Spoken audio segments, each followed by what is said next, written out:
interrupt this program to bring you the following special report from 7 News. Hello everyone, Mike Landis, 7 News. We're interrupting programming with breaking details about the High Park fire in Larimer County. This is video from Air Tracker 7 earlier today. Fire crews working frantically to save the homes. Right now we're about to hear from Nick Christensen from the Larimer County Sheriff's Department. SMITH. So a couple of updates for you. At this point, our incident commander is estimated the fire is up to 5,000 acres at this point. We're still at 0% contained. Structure protection and life safety are priorities at this point, and we're continuing evacuations. The sheriff will speak about the evacuations in a few moments. In terms of the fire, it has jumped the Stove Prairie Road that we're on here and has moved to the east. In terms of assets on scene, we have approximately 200 personnel on the ground and on engines in the area, about 15 engines, 3 water tenders, 4 hot shot crews, which would be part of that 200, and additional overhead. And then obviously from the sheriff's office, we have lots of personnel up here assisting with coordinating and really running the evacuations, roadblocks, etc. This is a joint effort with the U.S. Forest Service, so we're working with them. At this point, our incident commander is with the U.S. Forest Service. We switch back and forth depending on who's available. As of tomorrow, due to the size and complexity of the fire, it will actually go to a Type 1 incident, which is the highest level of incident. I think that's driven by a number of factors. One is the size of the fire, the fact that structures are at this point damaged or impacted. We do have 10 structures that have been damaged or impacted at this point. We do have 1 firefighter injury, non-emergent, really a case of heat stroke or dehydration at this point. Obviously the conditions today were very tough, very high temperatures, windy conditions, steep conditions, so our fire crews are working very hard out there to fight the fire. On behalf of the Forest Service, there were a couple of campground area closures. One of those is Ansel Watrous, and then the Cayman camping area have been closed as well as a precaution. At this point, I'll turn it over to the sheriff to talk about the evacuations, and then we'll take any questions that you have. Thank you. Sheriff, can you talk about those missing people? Absolutely. Good evening. I'm Justin Smith, Larimer County Sheriff. Let me just start out by saying it was a tough day. I've been with the agency for 21 years. This is probably the fire we were always concerned we might possibly have with the way this thing grew and the areas that it's in. It's been near and through a few to several different places with a lot of residences. The concerns we have first and foremost is citizen safety and firefighter safety here.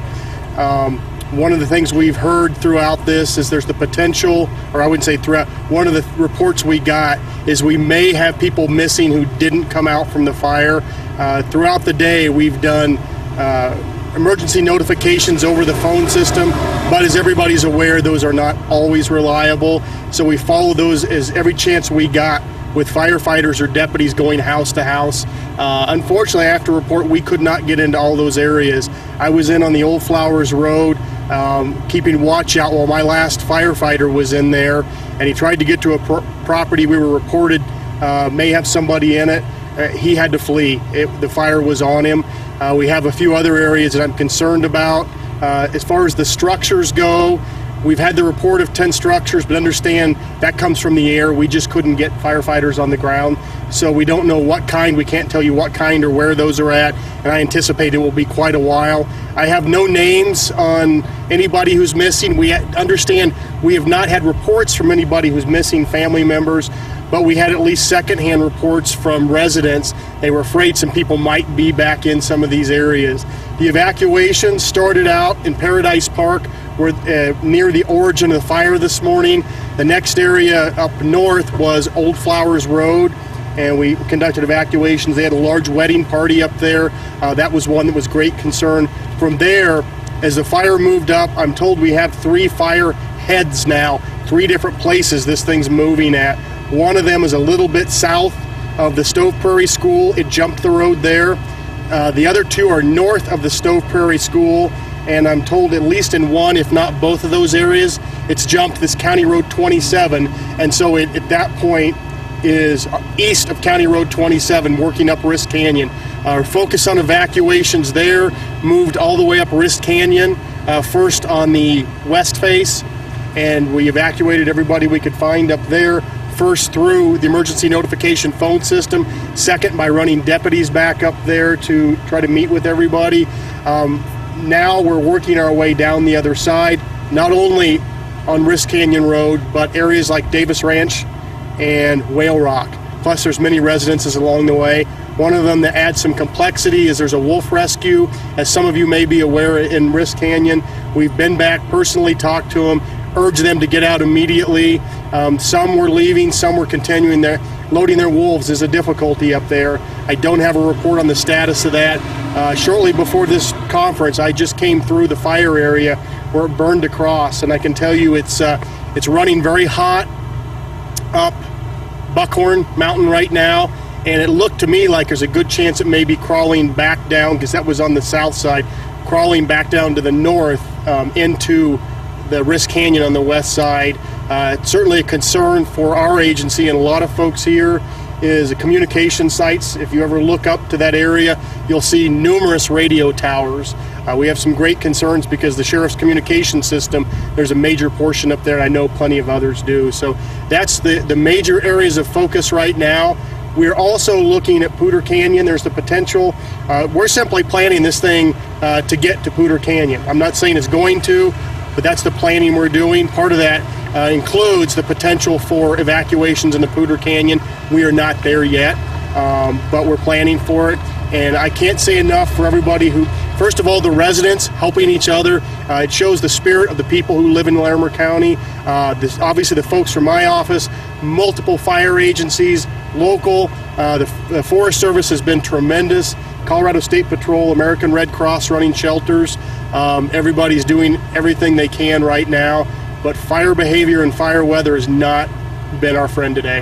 As we head into the night, what are your plans? At this point, we're continuing the evacuations from the Sheriff's Office standpoint, and as you've seen, there's air resources up there. However, as you know, as dark comes out, we're going to lose those air resources. There have been some engines that are working up here on structure protection. I don't know what the plans for the incident command and operation folks are currently with all of those. A lot of this is really getting ready for tomorrow as they continue to pull resources in. Unfortunately, we're competing with that major fire down in New Mexico and some other fires around with these conditions, so getting resources is difficult, but as Mr. Christensen mentioned, certainly the threatened structures make a difference here, and with a number of people we have threatened, that's part, the complexity of this fire with multiple heads and that have added to it. Do you have a head count as to how many people might be impacted, how many have evacuated, how many may still be up there? How many? 730. So far, the emergency notifications, we're reaching out to 733 different phones up there.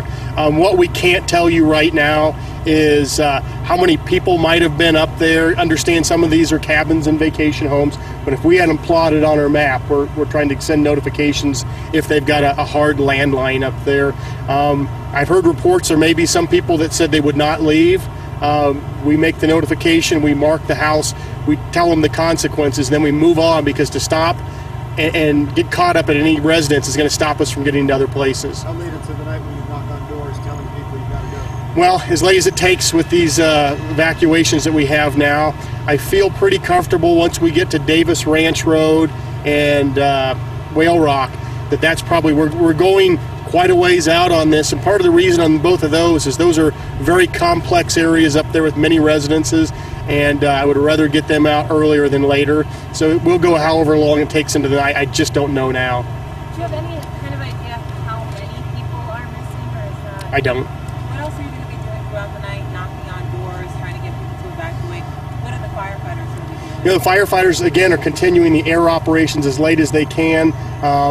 They always run night operations. They'll have a smaller crew at night looking if there's structures threatened that they can work to protect. But other than that, most of your efforts in firefighting go on in the daytime, and certainly for us, it's ordering up those resources, and we have a briefing at 6:30 tomorrow. We'll know a little bit more on the operations plan then. How fearful are you? How high is your confidence I can tell you I'm just very concerned with some of the reports that we got. Some people felt fairly confident there may have been people trapped back there. Understand some of these people fled. It was hard to verify because at these roadblocks, after we made the notifications, we couldn't track all the people coming out, and we didn't necessarily know the names. But I can tell you it certainly disturbs me with some of the reports that I heard. So is it safe to say you got maybe 1,000 people impacted? I'd hate to even throw a guess at it. You've got the number 733 residences that we're trying to reach, so you'll draw your conclusions from there. What's been the biggest challenge today? The weather and fire behavior. Certainly, as you've seen, it was in the 90s, low relative humidity, and that wind picked up today. When this report first came in, I was immediately notified. I know the first thing that was requested was air resources to get an air tanker up, a single engine air tanker, and some other requests. We knew, given the fire conditions, given this area being a tinderbox and having so much urban interface and residences, that it was going to be difficult. We got on it, but certainly the weather and fire behavior were not in our favor today.